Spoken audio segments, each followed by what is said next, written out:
भले ही वीकेंड के वार की अगर बात की जाए तो बैक टू बैक हमें झटके मिले हैं देखने के लिए। जी हाँ, पहले श्रीचिता इविक्ट होती हैं, फिर उसके बाद अब्दू और उसके बाद साजिद खान। लेकिन दोस्तों, इन सब हश हश में हमने एक चीज़ नोटिस करना भूल गए। क्या आपने नोटिस किया कि बिग बॉस का ये जो सीज़न का इस हफ्ते का वीकेंड का वार था, ये प्रियंका चाहर चौधरी के नाम हुआ? कैसे? इस वीडियो में मैं आपको बताता हूँ 3 ज़रूरी बात जो कि प्रियंका चाहर चौधरी की थी, और प्रियंका ने कैसे 3 बार, एक बार नहीं बल्कि 3 बार हमारा दिल जीत लिया। नमस्कार, स्वागत है आपका चैनल टेली खजाना में। मैं हूं आपका यारों का यार, होस्ट राहुल भोज। चैनल को फटाफट सब्सक्राइब करें। आप लोगों ने अगर मुझे इंस्टाग्राम पर अभी तक फॉलो नहीं किया है, लिंक डिस्क्रिप्शन में है, RAHULBHOJ। तो दोस्तों, बात करते हैं प्रियंका चाहर चौधरी की। और प्रियंका चाहर चौधरी को देखकर ये बात कहने की कि बिग बॉस में अभी भी इंसानियत जिंदा है।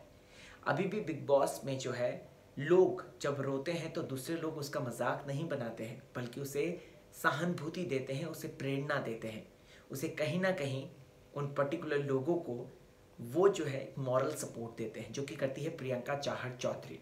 जी हाँ, अगर आप लोगों ने देखा होगा तो जब देवांग जी आए थे और उनके साथ जब दूसरे प्रोड्यूसर साहब जी आए थे, तो उन्होंने यहाँ पर अर्चना की ज़बरदस्त क्लास लगाई। और देवांग जी के चेहरे के एक्सप्रेशंस देखकर ऐसा लग रहा था जैसे कि कोई पर्सनल रंजिश या पुराना कोई गुस्सा है जो कि वो अर्चना के ऊपर निकाल रहे हैं। खैर, अर्चना दोस्तों उसके बाद सहमी सी थी, डरी सी थी, और यहाँ पर प्रियंका चाहर चौधरी ही वो थी। जी हाँ, यहाँ पर उसकी वो फ्रेंड नहीं थी जो सो कॉल्ड बेस्ट फ्रेंड बनती हैं। जी हाँ, मैं बात कर रहा हूँ सौंदर्या की।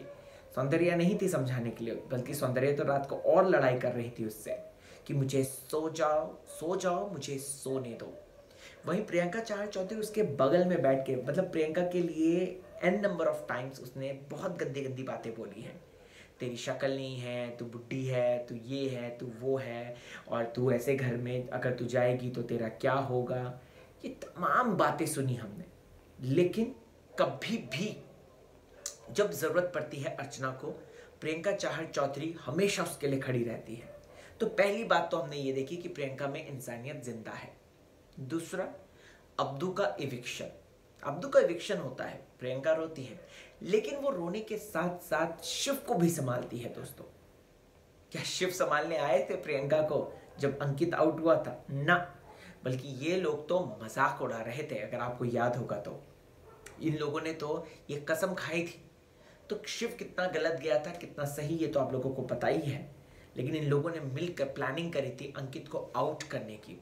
और ऐसे में आप लोगों को बता दूं तो प्रियंका चाहर चौधरी ने वो सारी चीज़ें भुलाकर शिव को as a human being treat किया, और शिव को एज अ राइवल नहीं, उसको रोने बिलखने के लिए अकेला नहीं छोड़ दिया, बल्कि शिव को गले लगा कर रोई प्रियंका, उसको संभाला, सांत्वना दी। तीसरा सबसे इंपॉर्टेंट पॉइंट, जब शालीन टीना की लड़ाई हो रही थी तो प्रियंका सपोर्ट में उतरी नन अदर देन टीना के, और उन्होंने टीना के सपोर्ट में उतरकर शालीन को ही बैश कर डाला। 3 बार, एक बार नहीं बल्कि 3 बार प्रियंका ने कल के वीकेंड के वार को अपना बनाया। आपको क्या है कहना? कमेंट करके जरूर बताएं। चलता हूं मैं।